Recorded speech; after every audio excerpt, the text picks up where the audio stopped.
Bonjour à toutes et à tous, c'est Arca. Aujourd'hui, nous nous retrouvons dans la 41e partie du cours sur les espaces vectoriels. Donc aujourd'hui, nous allons nous intéresser aux espaces vectoriels de dimension finie. Rentrons alors dans le vif du sujet.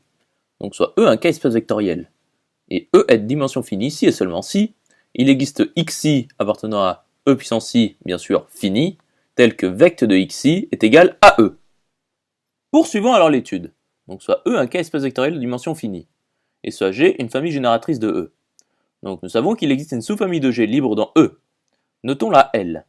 Donc démontrons alors l'existence d'une base B de E telle que L est inclus dans B qui est inclus dans G. Donc soit L ronde, l'ensemble des familles U libres telles que L est inclus dans U qui est inclus dans G. Donc L est non vide car L appartient à L ronde. Et pour tout U de L ronde, U est inclus dans G. Or, L ronde est inclus dans les parties de G. Donc G est fini. Et donc, l'ensemble des parties de G est fini aussi. Donc, L ronde également. Donc, L ronde admet un maximum au sens de l'inclusion. Poursuivons alors l'étude. Donc, soit E un K-espace vectoriel de dimension finie. Et soit EI avec I appartenant à 1n une famille de vecteurs de E. Donc, posons I qui est égal à l'intervalle des entiers 1n. Donc, soit xi avec I appartenant à J une famille de vecteurs de E. Donc, prenons J qui est égal à l'intervalle des entiers 1n plus m avec n m appartenant à n étoiles.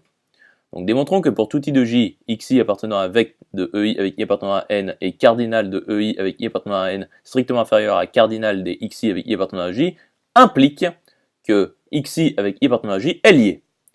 Donc posons la propriété Pnf ronde, telle que cardinal de f ronde est égal à n plus 1, et pour tout x de f ronde, x appartient à vecte de i avec i appartenant à 1n. Continuons la démonstration. Donc prenons xi avec i appartenant à 1n plus 1 et montrons qu'elle est liée. Donc pour n appartenant à n étoile, soit hn, qui dit que pour tout f ronde de e puissance i, pnf ronde implique que f est lié. Donc voyons l'initialisation, donc vérifions h1. Donc soit lambda 1 lambda 2 appartenant à k carré, tel que lambda 1 x1 plus lambda 2 x2 égale 0e. Donc il existe mu1, mu2 appartenant à K2 tel que x1, x2 est égal à mu1, e1, mu2, e1. Donc mu2, x1 moins mu1, x2 est égal à mu2, mu1, e1 moins mu1, mu2, e1 qui est égal à 0e. Donc si mu1, mu2 est égal à 0,4, 0k, alors x1 égale x2 qui est égal à 0e. Donc x1, x2 est lié. Et sinon, la famille x1, x2 est toujours liée. Passons alors à l'hérédité. Donc soit n appartenant à une étoile fixée telle que hn soit vrai. Donc pour tout i de 1n plus e, il existe lambda ij avec i appartenant à 1n plus 1 tel que xi est égal à somme pour j allant de 1 jusqu'à n plus 1 des lambda ij ej. Ce qui est égal à somme pour j allant de 1 jusqu'à n des lambda ij ej plus lambda i n plus 1 en plus 1. Donc si pour tout i de 1n plus 2, lambda i n plus 1 est égal à 0k, alors pour tout i de 1n plus 2, il existe lambda ij avec i appartenant à 1n tel que xi est égal à somme pour j allant de 1 jusqu'à n des lambda ij ej.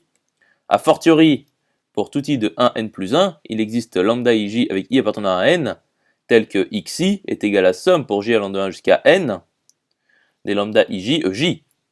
Or, cardinal de la famille des xi avec i appartenant à 1n plus 1 est égal à n plus 1. Et pour tout i de 1n plus 1, xi appartient à vecte dei avec i appartenant à 1n. Poursuivons alors l'hérédité. Donc par hypothèse de récurrence, nous savons que xi avec i appartenant à 1n plus 1 est lié. Donc xi avec i appartenant à 1n plus 2 est également lié par existence d'une sous-famille liée. Donc si il existe k appartenant à 1n plus 2 tel que lambda k n plus 1 est non nul, alors xk est égal à somme pour j allant de 1 jusqu'à n des lambda kj ej plus lambda k n plus 1 en plus 1.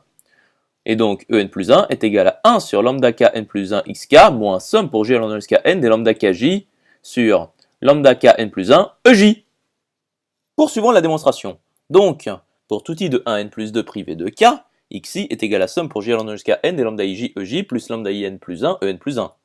Ce qui est égal à somme pour j allant de 1 jusqu'à n des lambda ij ej plus lambda i n plus 1 fois 1 sur lambda k n plus 1 xk moins somme pour j allant de 1 jusqu'à n des lambda kj sur lambda k n plus 1 ej. Donc xi moins lambda i n plus 1 sur lambda k n plus 1 xk est égal à somme pour j allant de 1 jusqu'à n des lambda ij moins lambda in plus 1 fois lambda kj sur lambda kn plus 1 ej.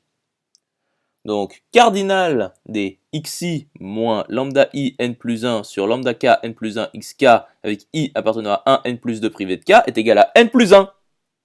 Et pour tout i de 1 n plus 2 privé de k, xi moins lambda i n plus 1 sur lambda k n plus 1 xk appartient à vecte dei avec i appartenant à 1n. Donc, xi moins lambda i n plus 1 sur lambda k n plus 1 xk avec i appartenant à 1n plus 2 privé de k est lié. Continuons. Donc, il existe une famille de scalaires mui avec i appartenant à n plus 2 privé de k, telle que somme pour i allant de 1 jusqu'à n plus 2 avec i privé de k des mui fois xi moins lambda i n plus 1 sur lambda k n plus 1 xk est égal à 0. Et il existe L appartenant à 1 n plus 2 privé de k, tel que mu L est non nul. Donc, somme pour i allant de 1 jusqu'à n plus 2 avec i différent de k de mu i fois xi moins lambda i n plus 1 sur lambda k n plus 1 fois xk égale 0. C'est-à-dire, somme pour i allant de 1 jusqu'à n plus 2 avec i différent de k des mu i xi moins somme pour i allant de 1 jusqu'à n plus 2 avec i différent de k des mu i fois lambda i n plus 1 sur lambda k n plus 1 le tout fois xk égale 0. Donc, xi avec i appartenant à 1 n plus 2 est lié. Et donc, en conclusion, xi avec i appartenant à 1 n plus 1 est lié. Donc, xi avec i appartenant à j est également lié, car il existe une sous-famille liée. Poursuivons l'étude.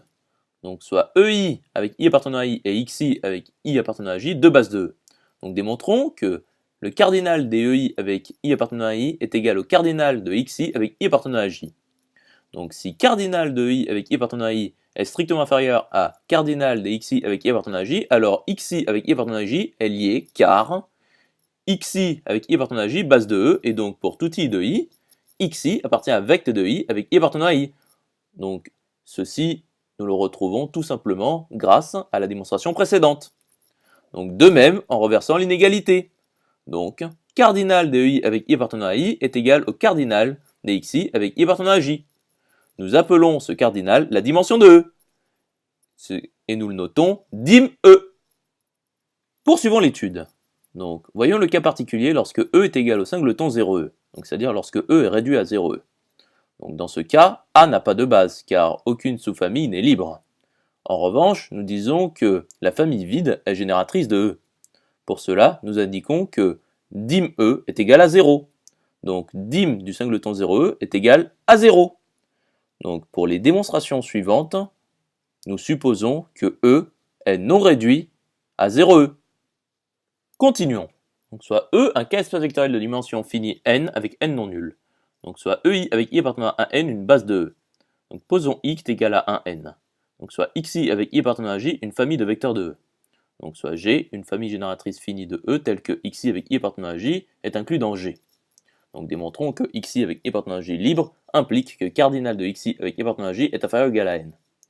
Donc il existe b appartenant à e puissance i finie telle que vec de b égale à e et b est libre, et xi avec i appartenant à j est inclus dans b. Donc bien entendu, b est inclus dans g. Donc cardinal de xi avec i appartenant à j est inférieur ou égal au cardinal de b qui est égal à n. Poursuivons l'étude. Donc soit E un k-espace vectoriel de dimension finie n avec n non nul. Donc soit EI avec i appartenant à n une base de E. Donc posons i l'intervalle 1n. Donc soit xi avec i appartenant à j une famille de E, c'est-à-dire une famille de vecteurs de E. Donc démontrons que vec de xi avec i appartenant à j égale à e implique que cardinal de xi avec i appartenant à j est supérieur ou égal à la dimension de e. Donc soit L une famille libre de e telle que L est inclus dans xi avec i appartenant à j. Donc il existe une base b de e telle que L est inclus dans b qui est inclus dans xi avec i appartenant à j. Et cardinal de b est égal à la dimension de e. Donc forcément, dimension de e est inférieure ou égale à cardinal de xi avec i appartenant à j. Passons aux démonstrations suivantes. Donc soit E un k-espace vectoriel de dimension finie n avec n non nul. Donc soit G une famille génératrice de E. Donc démontrons que pour tout L de E puissance i, vecte de L union G est égal à E. Donc vecte de L union G est égal à vecte de L plus vecte de G. C'est égal à vecte de L plus E. C'est égal à E. Passons alors à la démonstration suivante. Donc soit E un k-espace vectoriel de dimension finie n avec n non nul.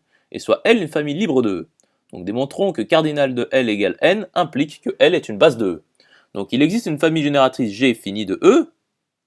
Donc L union G est génératrice de E, bien entendu, comme nous l'avons vu dans la démonstration précédente. Et L est inclus dans L union G. Donc il existe une base B de E telle que L est inclus dans B qui est inclus dans L union G. Or, cardinal de B est égal à N qui est égal à cardinal de L. Donc L est égal à B.